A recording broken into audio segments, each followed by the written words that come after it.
Retire at 48. What you need to be thinking about and what you should be concerned with. We're going to talk about that here today at the Heritage Wealth Planning YouTube channel. So if this is on your mind that you're thinking about retiring at a younger age than what we normally think about retiring, this is the place for you. So don't forget to subscribe down below. And if you do, don't forget to hit the bell to be notified for future content, because we do, 3 videos a day here. This is my full-time job other than raise my family. So hang in there because you're going to get a lot out of this. All right. I've been wanting to do this video for a long time, actually. I had a guy email me, Scott, I think. I can't remember his name. He says, look, I'm thinking about retiring. I'm 45 years old. I'm thinking about retiring. What do you think? And so we just started batting around a little bit, and I got his numbers. I'm using some of the numbers explicitly that he gave me. I've taken a little bit of liberty from some other ones just to make it a little bit simpler. But I did want to share it with you because I think there is a hidden issue when folks are going to retire early. Now, remember, I'm 48 right now. All right. And so I'm in this kind of thing. I didn't retire, but I quit my job to work on YouTube, to work on building my own client base. And so I had no income coming in. And my only income is from my IRA distributions, which is taxable as income. And there's a 10% penalty as well. And so that's a challenge, no other way around that. So if that is you're going to show you a couple of things that might make you think about it in a little different perspective, because I think it's important for this. So let's dive right into this now. And so we're going to my Right Capital software. Sorry, I just had a thing in my. It's like a cat. Those cats. Gollum from Lord of the Rings. You know what I'm talking about? I'm not Gollum. Trust me. All right. Anyway, so let's go first and foremost the profile here of Scott and Melissa. All right. So we're going to go to family right there. So we got Scott and Melissa. Scott's 40. He's 48 now. Okay. Melissa's 44. All right. So actually, this could be Josh and Charlotte because I'm 48. She's 44. But at the end of the day, we got Scott and Melissa. They're 4 years apart. Now, the net worth consists of they have $140,000 in checking as jointly owned. All right. They got an investment portfolio with Scott's 401k. And I'm just using the Vanguard Life Strategy Growth Fund as a proxy. He's got $562,000 in there. All right. And they don't have any other investments, so no other liquidity, if you will. So just a bank account, 140, and they got 562 in the 401k. They got a property. You got two properties. They got one, their primary home. All right. I forgot what state they're in. We'll look at it in just a second. The current value is $289,000. I had zero for a purchase price. We'll just say the inheritor. It doesn't. In this case, it doesn't matter. Now, it could matter in terms of if you're going to sell it and whatnot. It frankly won't. Even in this case, simply because you got $500,000 of capital gains free as long as you lived in there 2 of the last 5 years and married finally jointly. So right here, I'm no purchase price. It doesn't matter. I mean, it could, but it doesn't. So anyway. A $3,000 annual property tax with $1,000 annual homeowners insurance. Then they also have a rental of $300,000 is the rental. All right, and we're just saying they purchased it last year or this year for $200,000. The current value is $300,000. Don't get too caught up in this stuff right here. At this stage, it doesn't matter. The property tax is $3,000 with a $2,000 annual insurance. Because a rental, you definitely want more liability coverage. All right, just because if you have some drunk kid and he falls off the balcony, it's on you, my friend. So you want to pay a little bit up for an umbrella and some liability coverage. But he is getting, they are getting $1,300 a month in rent from the property. I got my calculator. Sweet. And we're saying no monthly maintenance is on the renters, and we're not depreciating or anything like that. All right. So we're going to keep this until they both die, Melissa and Scott. So for many, many years to come, we're going to increase rent by 3%, and that's pretty much it. So nothing fancy there. Is jointly owned. I don't even know if you can put in a trust here. No, you can't. So sometimes you want to put an LLC. In fact, you should put a rental property in a limited liability company. Remember, it's not a limited liability corporation. It's a limited liability company, an LLC. All right. So that's it. That's the extent of their net worth. If you go to the dashboard, we can see that their net worth is $1.29 million. They got no liabilities at all. All right. We can break down the details of the net worth. Scott's 401k, and they got a joint checking account or cash account. Doesn't really matter. And so the liquidity is $702,000. They got two properties that they jointly own of almost $600,000. They got no debt whatsoever. So their total liquid net worth is $702. Total real estate assets is 589 for a total net worth of 1.29 million, which is not too shabby for folks that are in their Scotson's late 40s and Melissa's in her mid 40s. So that's not too shabby. All right, so now we got them no kids. That's fine. I don't even think we have any. Yeah, we got some goals. Monthly expense in retirement is $4,000 a month. All right, so we're going to have them retire at 48. Well, I don't even know why I have Melissa retiring at 47. Doesn't matter because she doesn't work, I don't think, but we could double check. We're going to have retirement expenses of $4,000 a month, and that's what this guy told me was $4,000 a month. Now, we do have annual healthcare costs, and that's an issue you got to contend with because I'm just telling you right now, my wife and I, when I went on Cobra, is $2,000 a month. I mean, that's not cheap. All right, that's $24,000 a year. Now we did have a family of 6, so I don't know what a private plan would be, but right now we went on MetaShare, which is a faith-based community share program, which is $500 a month instead, but there are higher deductibles and copays. And I'm fine with that. And so I think about $10,000 a year, which is boggles the mind how expensive it is now. They screwed up the healthcare system royally. There's no way a younger couple in their 40s should pay $10,000 a year for health insurance. So we probably want to reduce that, and I'm going to reduce it to we'll say $2,500 each a year. And that's basically that's going to be $500 a month roughly, or was that? Yeah, about $500 a month, 416. So $400 a month, that would make sense. So either way, and we're not going to have any long-term care costs at the end of their death when they die. We're just not going to do that. But the system does default that if you want to put something in there, you can, which is pretty cool. All right, so their income now. So Scott's making good money now, 175, but again, he's going to retire, so this will go away. Yeah, I didn't have Melissa make any money, all right? So she was just running the real estate property, and her income was a rent she got from real estate.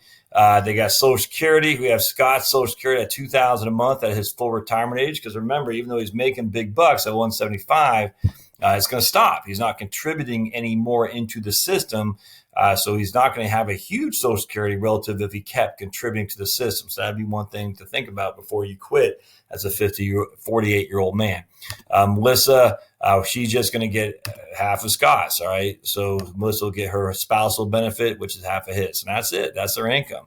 So no income at all other than rental income when Scott hangs up his boots. Savings. He was putting money into the 401k. Melissa doesn't have 401k, but again, that's going to stop when he stops working. And then we already talked about expenses of, that was pre-retirement, but they're going to retire. All right. So far with me. So and then no kids. Break down their investments. And we already talked about that as a Vanguard Vanguard Growth Life Strategy Fund. And we just look at the tax allocation. It's just all in tax deferred assets. You'll notice I did not include their cash accounts in here because cash accounts I don't look at as like a long-term investment. I might change my mind at some point in that, but right now I'm not. We're going to say they don't have any insurance, which is, again, we're just keeping it simple. And we don't need insurance. I mean, could you have insurance? Sure. Should they have insurance? Absolutely. Just for this exercise, I'm not putting insurance. And then we don't need to educate. I just want to go to retirement. So let's go look at the retirement plan. So remember, look at that, 11%. So remember, we're only needing $4,000 a month. And then healthcare costs. That's it. We need $4,000. So let's look at the cash flows. Our expenses go to expenses right here. $4,000 a month on living expense. Housing is the property tax, and homeowners insurance is $4,000 a month, and healthcare is $2,500. Now you got rental outflows, and that's going to be property taxes and insurance. All right, so you got your rental outflows of property taxes and insurance of $5,000 a year. You got your own housing, even though you have no mortgage, of $3,000 for taxes and $1,000 for homeowners. And then you get, so look, I mean, even though they're only spending their living expenses of $48,000, their total expenses are $60,000.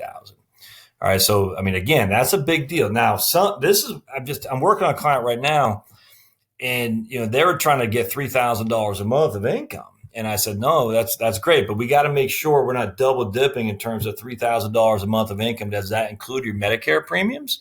Because if it is, then we don't need to have another line item for Medicare premiums, the healthcare, because then we'd be double dipping. We're saying we're going to be charged twice for the same thing.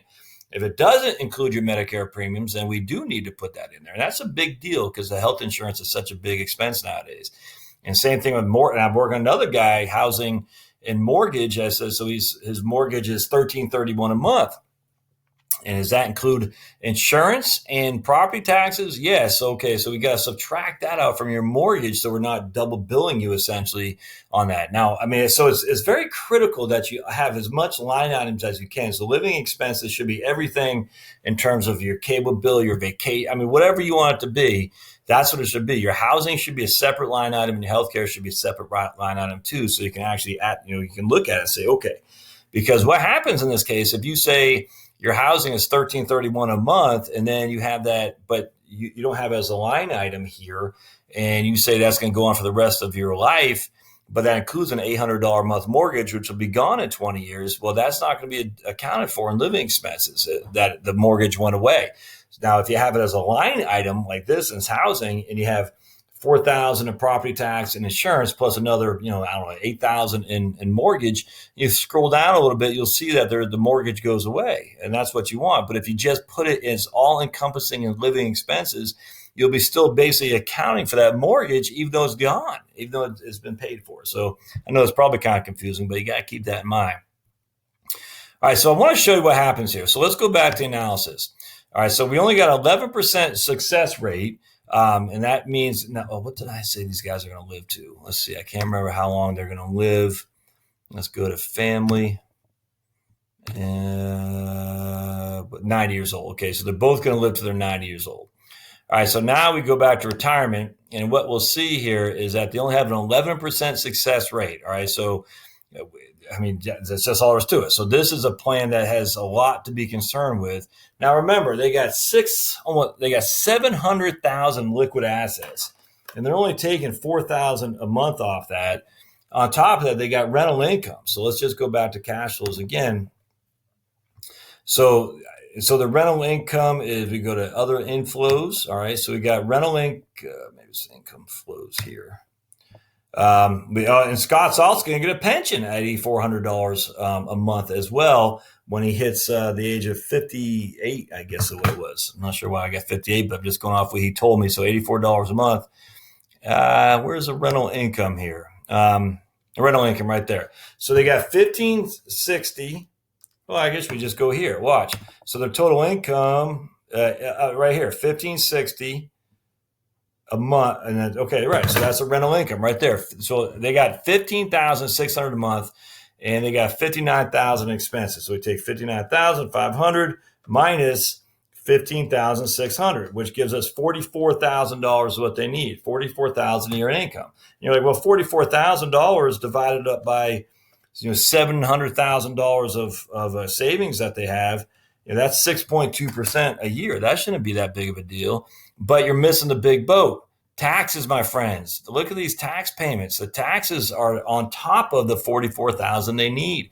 And the taxes are what are going to eat you alive, which again is why I say, well, you have the cash flow. Go ahead and start squirreling money away into a Roth 401k. I'm just telling you right now, you are going to pay more tax today, but if you have the cash flow to afford it, you should do that for sure, because this is the bugaboo. You're going to have to contend with huge tax amounts.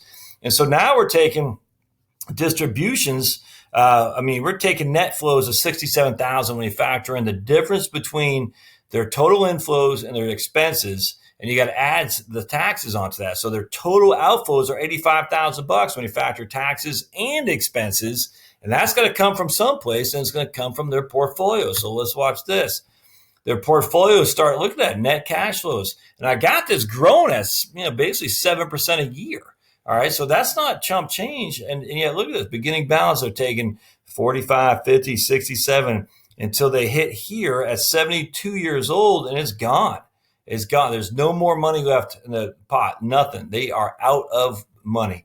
Now, at some point, hopefully, they'll earn an income of some sort, maybe add another rental. I don't know what it'd be. But as we sit here today, that $700,000 of assets is not enough to see them through, even though they only need $43,000 a year from that. They just, because the taxes are kicking in. So again, we go to accounts.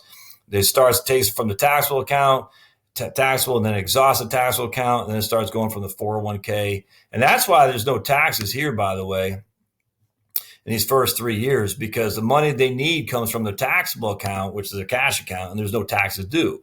But after that, watch the taxes, 4, 11, 12. I mean, that is all going in to take away from the 401k, and then the 401k gets exhausted right at the same time Social Security kicks in.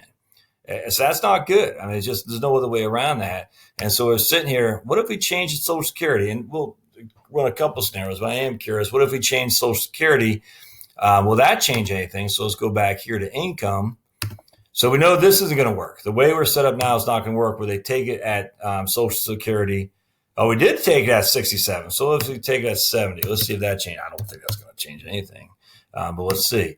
So we're going to take Scott's at with his delayed earnings credits, and Melissa. Okay, good. So let's go back here now, and we're going to run the retirement scenario with Social Security at 70. And for Scott, it's not going to change much. The reason being because they're going to have to get that extra 3 years of income coming in because Social Security has been delayed that much longer, and it changed by 1%. All right, so let's go here a couple things. So let's see if we do asset. Let's change the asset allocation to most aggressive, see if that changes much. And I'm sure it's not going to change too much. It's already pretty aggressive. Well, no, that did. What do I have him in? I thought I had him in the Vanguard VASGX, right? Let's just double check. Yeah, we got the Vanguard Life Strategy Growth Fund. Okay, well, that's pretty aggressive. I mean, that's 80% stocks. Okay, so I guess, I don't know about that. That seems odd to me. Getting rid of the 20% stocks can make that much of a difference. Well, all right, let's go with it.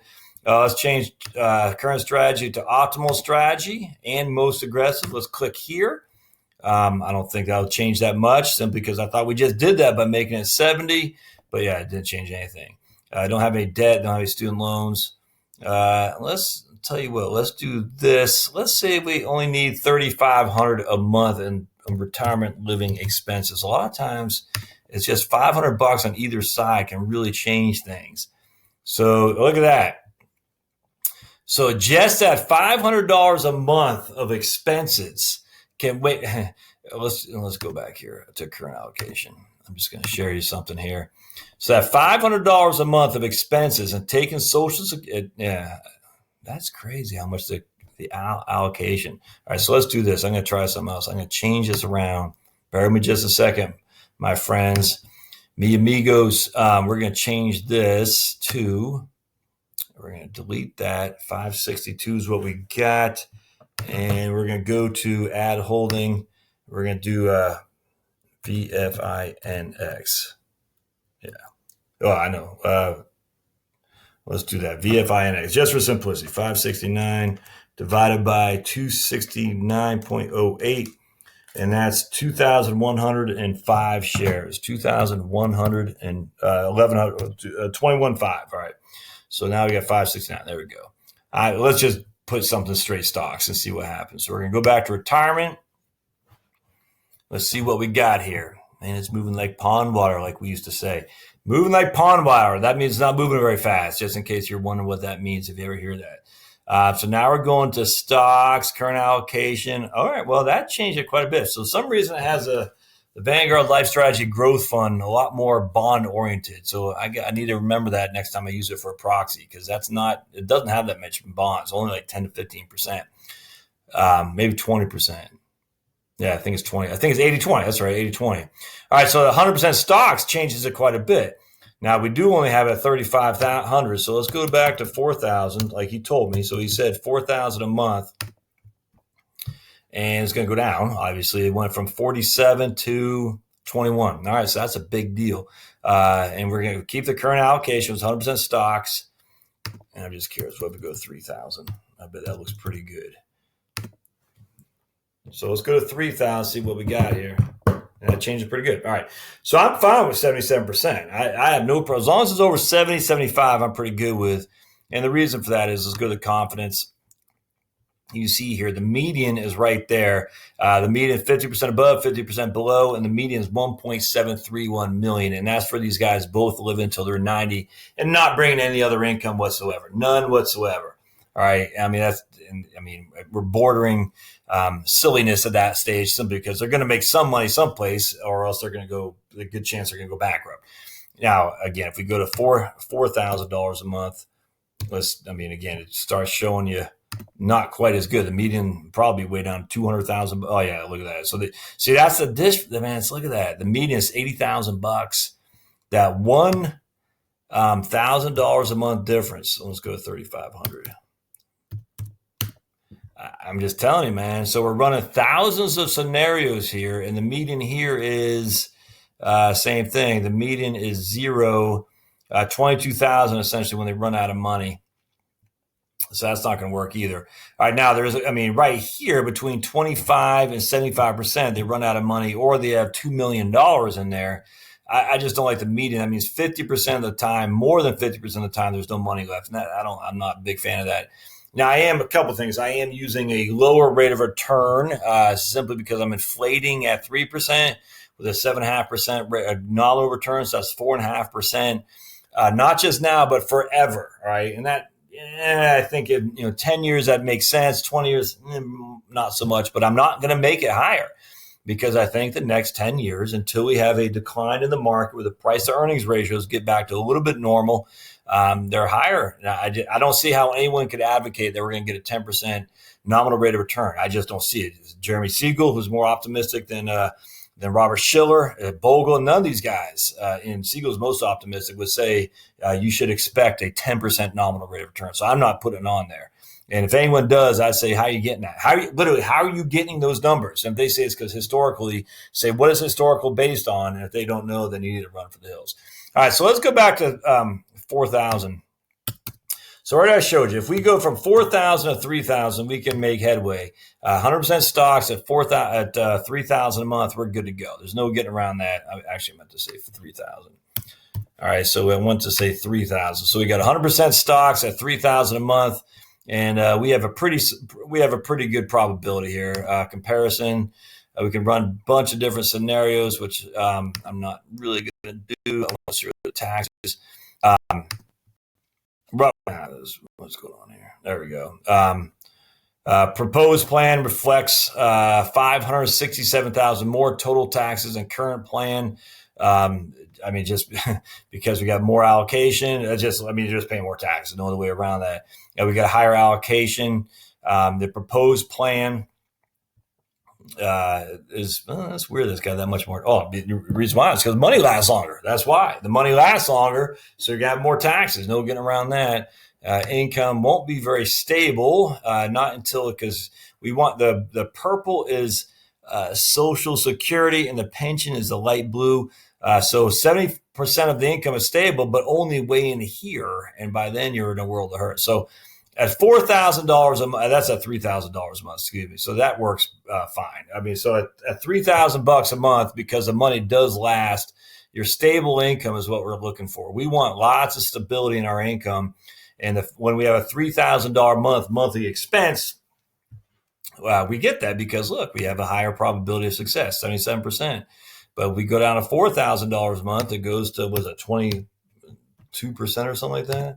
Let's see. 21%. Excuse me. So let's do one other thing. And then I got to go get one of my kids. I love this stuff. I can do this till I'm blue in the face. I want to go to goals. Let's have old Scott retiring at 50. Let's see how that changes things. All right. So we're going to work for 2 more years. All right, now what we're going to do, because he worked for 2 more years, we're going to make his Social Security. I'm just pulling this out of my head. I'm going to say he has another $100 a month in Social Security at full retirement age. And then she'll get an extra $50 a month at her full retirement age. Now, remember, he's going to take his at 70, so he's going to get 24% above that. This is his PIA, his primary insurance amount. So if you're doing this, always don't ever put the amount you're going to get at 70. Just put the amount you're going to get your full retirement age, and the system will calculate it. Excuse me. All right, so let's see how things change. So all we've done here was we had Scott working 2 extra years. That's it. At $4,000 a month is their income needs at retirement. And retirement's going to be 2 years from now. Let's see what happens. Exciting. I always like seeing how this works. Pretty good. All right. So make sure that $4,000 a month. He's going to retire at 50. We changed his Social Security a little bit, and we have 100% stocks in the S&P 500 index. So that makes me a lot more comfortable. I'm going to say 3,500. And see, that should give us about 78, 79%, I think. Let's see. 72%. Okay, sweet. All right, so here's what's happened. Let's go back to 4,000, then I'll wrap this up. If we got, I guess the 4,000 is right here anyway. All right, so let's just keep it. We're at 3,500. So we got the 4,000 a month right here at 46% probability of success. Oops, there we go. And we got 3,500 a month at 72%. So if Scott was to come to me and say, "Can I retire?" I would not feel comfortable saying you can retire at 48 with this scenario I'm putting in there. I would say, look, retiring at 50, 2 extra years of work, and maybe reducing your outflow by $500 a month would make me a lot more comfortable. I frankly would not have any qualm telling him to go ahead and call it a career here at 50 with $4,000 a month. And the reason for that is he's not going to spend $4,000 a month for the rest of he and Melissa's life. They're just not going to, and they're not going to do it where they have no other income. But as a professional financial planner, I could never have my thumbprint on a recommendation that says you can go ahead and hang it up right now. There's a 46% probability of success. I could never do that because there's too many variables going in. We're going to assume he has no income other than that rental and other than that pension. We're going to assume that he's all invested in stocks. He'll stay all invested in stocks. Just too many assumptions there. And I can say, look, if you get another job, if this, if that, that's fine. But at the end of the day, I can't have this coming back on me. So, you said no way. And no financial planner worth his salt is going to, which is the problem with financial planning. And the problem with financial planning software is that, just look at this. We'll go to cash flows. Look at what's going to show us, man. It's going to show us that his expenditures are growing right there. There we go. Are growing by total expenses by inflation of 3% a year, every single year until they die. Then we got $195,000. It's got. And nothing changes. We don't have any difference in rental outflows. We don't have any difference in healthcare. We have no difference in we're adjusting it with 3% for property taxes, adjusting for healthcare at 5%. I think I put in there. And then we're assuming that nothing's going to change. Like if you have a down market. So that's the one drawback about financial planning is that it assumes that the monthly income or outflows will stay the same and that you never make an adjustment. And it's not just this software, it's all the software. It doesn't allow you to fully anticipate adjustments that will be made. I hate to say the market tumbles 20% and you're still pulling 7% a year off. I'd say you can't do that. The software won't show us that, which is too bad. Now, and again, on top of that too, don't forget, he's still got investment properties and property. So even though he has no assets over here, this is the proposed plan. This is not the $4,000 a month. He still has assets that he can sell. All right, so let's go real quick and I'll get out of here. All right, so let me just show you something. Let's just say instead of 4,000, he's going to do 4,500 a month. And again, this assumes that nothing changes. All right, so $4,500 a month, and that'll drop way down to about 18 or something like that. I think. Let's see, 24. All right, so let's show you what we're looking at here. He can't succeed. He and Melissa can't succeed. Why? Because he ran out of money. So there's his 401k with nothing in there. He's broke by 80 in terms of his 401k and any liquidity that he has. But if you look at his net worth is, look at that, at 80 when he ran out of money, he still's got 1.1 million in liquid net worth. And once you go ahead and sell one of those puppies, maybe. It makes sense to me. If you're netting. Let's say, what's he netting on that income? Man, I'm hard to move this thing forward. All right, so income, I think it's other inflows.